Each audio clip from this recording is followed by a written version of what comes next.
Coming up on the program, Taliban says formation of new government in its final stages.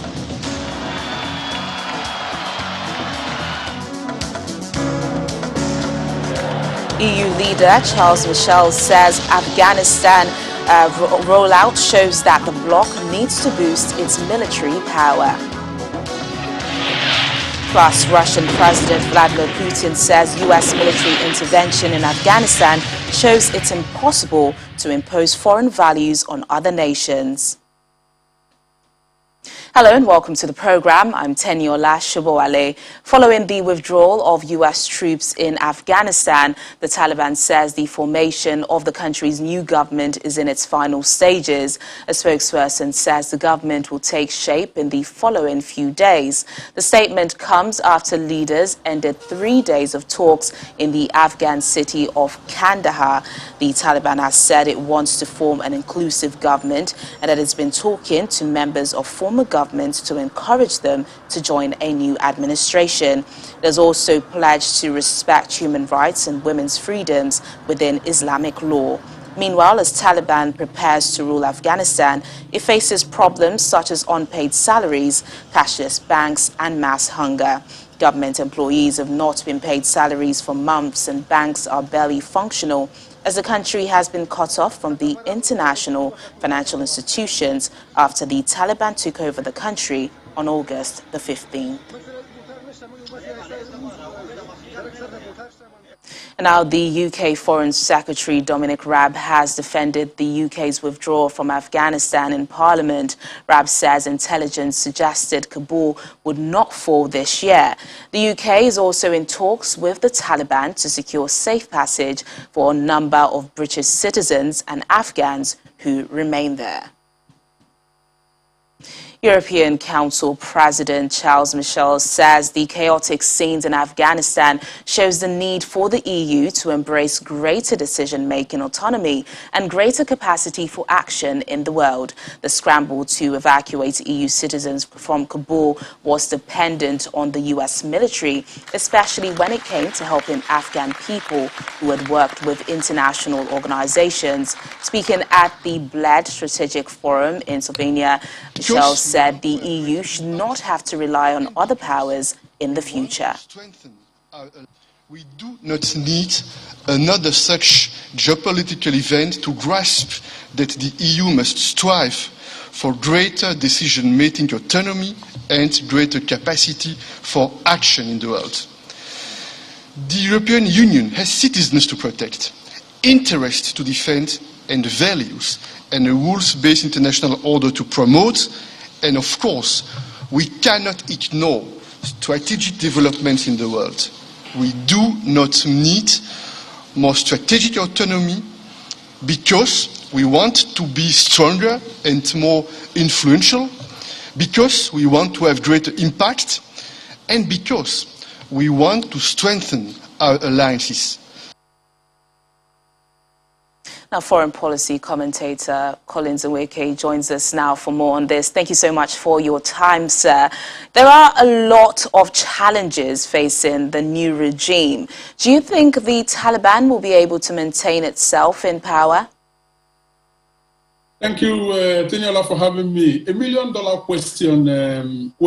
As a matter of fact, we now know, if it wasn't very clear before now, that even as the world gets more and more interconnected, more and more interrelated, that ultimately national interest is going to be the determining factor of how countries relate with one another. Now, I use this to preface my comment because obviously Afghanistan under the Taliban is not going to be an island. They would have to relate with other countries in order for them to be able to survive as a sovereign nation. In your intro, you captured very succinctly the fact that the economy is struggling, the banking system is virtually collapsed, salaries are owed, and so on and so forth. So what that tells us is that they are faced with almost an insurmountable economic difficulties, financial difficulties. And the question is, if economically the country is unviable, how are they going to survive? How are they going to stay in government? Yes, they take out the whip, and any semblance of protest is actually clamped down. But then you can't kill the entire Afghan people. And there are also countries outside, the region that are supporting some of the, insurgents that are happening now and are posed to increase. So ultimately, to answer your question, I believe that the survival of the Taliban depends on its ability to court international partnership, perhaps adapt itself a little bit to be able to, make itself more friendly to more countries, so that, by trading with them, by relating with them, establishing diplomatic relations, they will be able to then, get help and survive as a country. You know, a handful of countries like China have already signaled that they are open to dialogue with the Taliban leaders, but some have stated that there will be no dialogue with the group except to discuss further evacuations. There's no doubt tricky waters ahead as to relating with the group. So how should world leaders go about this? Well, the way that world leaders are going to go about this is first and foremost determining what is in it for them. Now, the relationship that different countries are going to establish with the Taliban regime is not going to be based on what is in the best interest of Taliban, or to give Taliban the mileage to be able to survive as a country. Yes, that might happen. But if that happens, then you can tie that directly to the national interest of that country. You raised China as an example. Well, China, puts its money where its mouth is. China wouldn't be interested in Taliban regime in Afghanistan if it does not deliver goods for China. And in doing that, of course, they are going to be very careful, because don't forget that the Uyghur people in China, are Muslim groups which the Chinese government is clamping down because, using separatism as a reason, so aligning so much with them will also bring some domestic issues, So you can actually draw the line through to the United States, European Union, and so on and so forth, who will relate with, the Taliban government in Afghanistan if it is going to be in their national interest. I think the Taliban, knowing the challenges ahead, they've said that they want good relations with all countries, including the United States. But how likely is this? Well, I think a lot will depend on the Taliban government itself. Now, if the Taliban that we have always known that doesn't respect any rights, for women, wouldn't educate their girls, and draconian measures everywhere. If that is Taliban in the second coming that we're going to see, I believe they are going to face serious isolation from key countries. Now, you need to get this in the right perspective. I'm not saying that countries like United States, for example, that go about promoting rule-based international order, universality of human rights, and so on and so forth, are doing that because they truly believe in those. No, those are rhetorics. They are doing those and promoting them and pushing them only when it is in the national interest of the United States of America. But if Taliban is able to, adapt and, kind of, reassert some sort of, or some semblance of democratic rule, respect for human rights, and so on and so forth, it will go a long way in countries, having the tendency to relate with them diplomatically. So, indeed, it depends on the Taliban and how much they are willing to remake their image. All right, then, foreign policy commentator Colin Zaweke, thank you so much for your thoughts on the program. Always a pleasure. Thank you for having me. Meanwhile, speaking for the first time since the U.S. withdrawal, President Joe Biden has once again defended his decision. Mr. Biden, in an address to the nation, said staying longer is not an option. At the time I came to office, the Taliban was in its strongest military position since 2001, controlling or contesting nearly half of the country. The previous administration's agreement said that if we stuck to the May 1st deadline that they had signed on to leave by, the Taliban wouldn't attack any American forces. But if we stayed, all bets were off. So we were left with a simple decision. Either follow through on the commitment made by the last administration and leave Afghanistan, or say we weren't leaving and commit another tens of thousands more troops going back to war. That was the choice, the real choice, between leaving or escalating. I was not going to extend this forever war, and I was not extending a forever exit.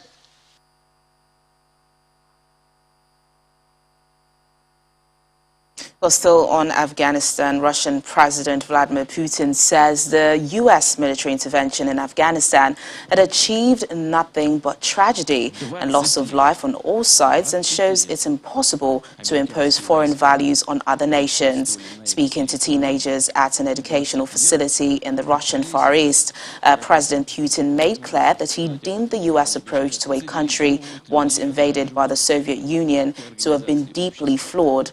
Russia's security chiefs have made clear they are deeply worried about a potential spillover of instability into Central Asia. The possible infiltration of extremists into the wider region, including Russia and Afghan drug production.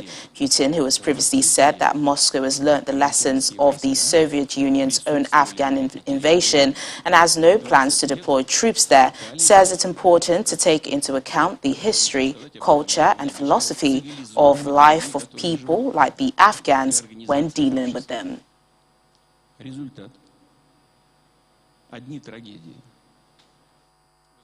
And away from Afghanistan to other diplomatic relations, U.S. Defense Secretary Lloyd Austin has met Ukraine President Volodymyr Zelensky at the Pentagon, vowing that the U.S. will continue to help counter Russian aggression. The United States has been Kyiv's most powerful ally since Russia's annexation of Crimea and the outbreak of war with Russian-backed separatists in eastern Ukraine in 2014. President Biden will also host President Zelensky at the White House today. And we will continue to stand with you in the face of this Russian aggression.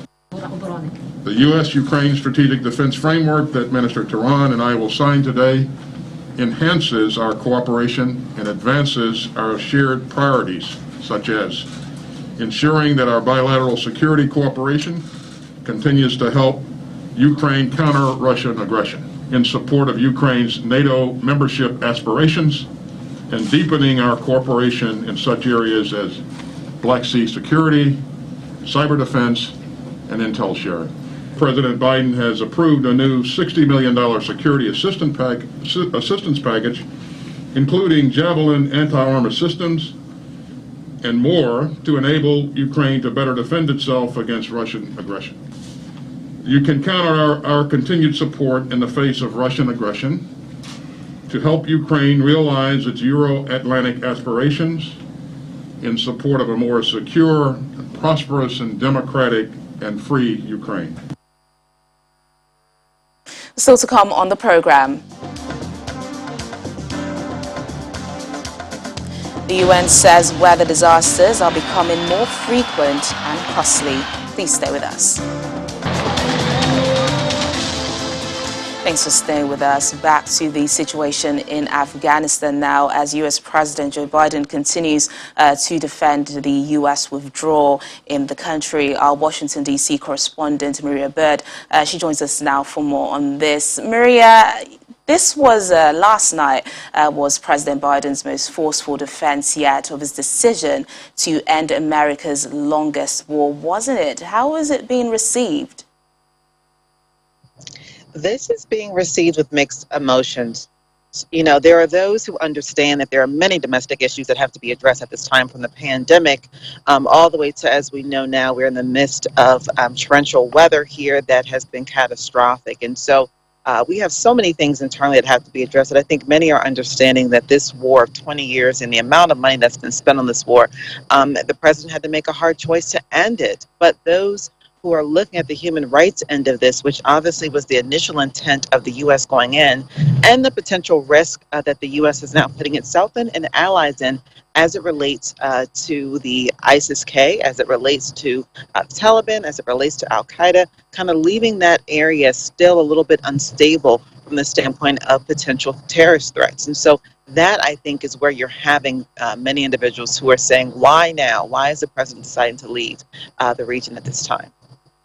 You know, now that the U.S. has finally ended its 20-year presence in Afghanistan, is there some sense of relief or the sense of another major challenge ahead with resettlements and in making sure the progress made in the country over the past years aren't lost?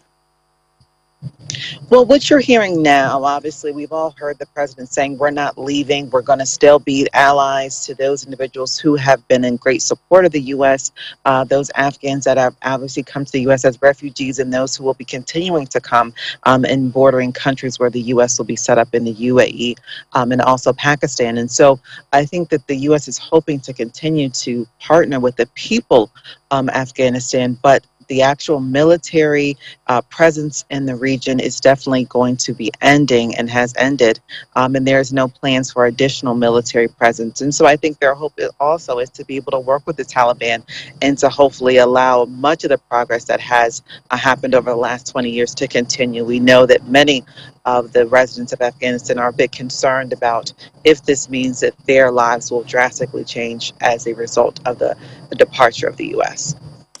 It's just days now to the 9/11 remembrance. Just speak to us about preparations for the day.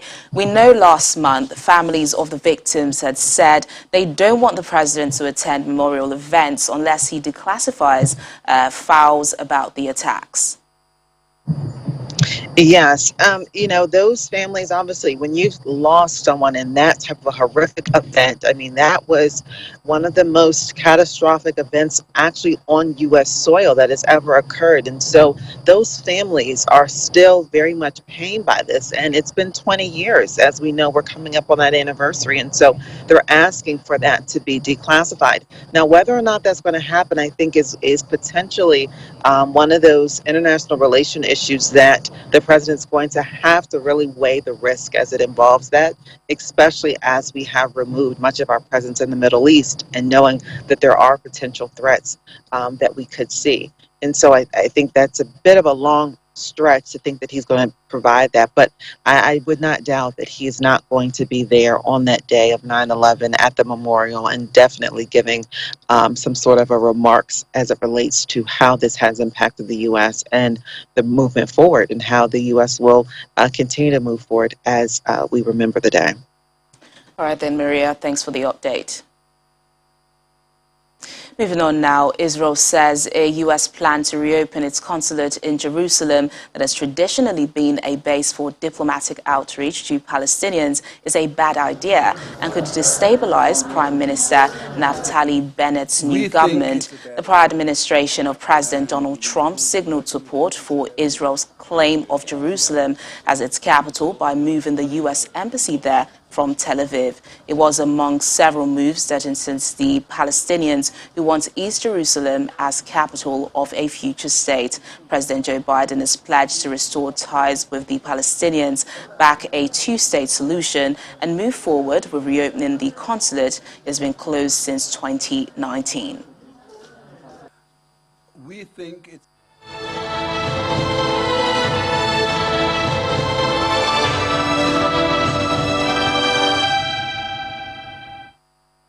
Some updates from the COVID-19 pandemic now. Japan says that the latest particles found in Moderna's COVID-19 vaccines are highly likely to be parts of rubber stoppers, but they do not pose a problem to the safety of the vaccine. Japan had suspended the use of 1.63 million doses of Moderna shots last week after being notified of contamination in some of the supply.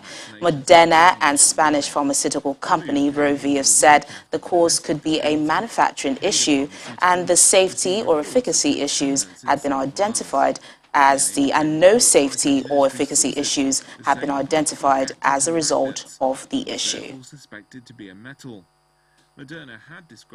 Also on the COVID-19 pandemic, Israeli students have returned to school with mask requirements and compulsory COVID-19 testing aimed at stemming a surge in coronavirus cases that has overshadowed the highly vaccinated country's reopening. Health officials worry that the launch of a new school year, with most students attending in person, will exacerbate the current wave ahead of this month's Jewish holiday season, potentially forcing another national lockdown. New infections have soared since the emergence of the Delta variant, reaching a pandemic high of 10,947 on Tuesday among Israel's 9.3 million population. Under what he calls a living with COVID policy, Prime Minister Naftali Bennett has pressed ahead with the new school year, in part by ramping up vaccine booster shots and requiring testing for students and unvaccinated teachers. For me, it's exciting because I have a kid who's going to 3rd grade and 1st grade. It's definitely a little bit hesitant because we don't know if there's going to be closures or no closures. The policy is still up in the air. The government changes things around. But we're hoping for good, and we're hoping that the vaccinations will help. Yesterday, the day before the first day, all of the kids in our school performed the quick test, the antigen test. They need to bring the test result to us in order to start the school year. It's not mandatory, but it's something that we ask the parents to collaborate with us. So hopefully we can start the year with everybody being healthy and safe. And throughout the year, to be honest, I'm not really sure. We just have to go with the flow. We did the home COVID test and it was negative, so it was good. But I had a problem with my big boy. He was afraid of it very much, and I said, I'll do it to you, don't worry, everything will be fine. But so it took a while to convince him.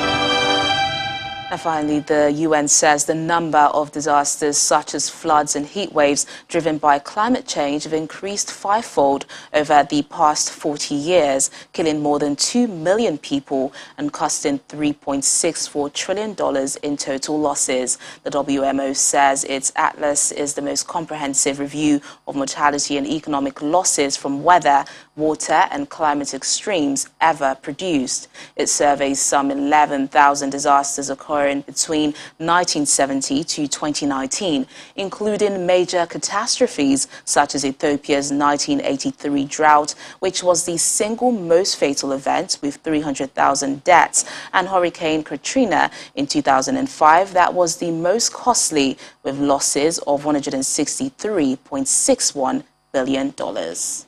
The number of affected people and the economic loss is getting higher and higher because of the increase and frequency and intensity of extreme weather events and climate change. And we've seen this this year alone during this summer. In the month of July, which was the hottest since records began, there were heat waves and there were floods. So we are not, unfortunately, in a safe place. And the report tells us that the 50-year trend is quite alarming. Thanks to our early warning service improvement, we have been able to to have a decrease of the casualties at these kind of events. But the bad news is that economic losses have been growing very rapidly, and this growth is supposed to continue. We are going to see more climatic extremes because of climate change, and this negative trend in climate will continue for the coming decades anyhow. And if we are successful with climate mitigation, we could stop this negative trend around 2060s. And if we are most lucky, we could limit the warming to 1.5 degrees. And that's the program today. Thank you so much for watching. I'm Teniola Shiboale. Bye for now.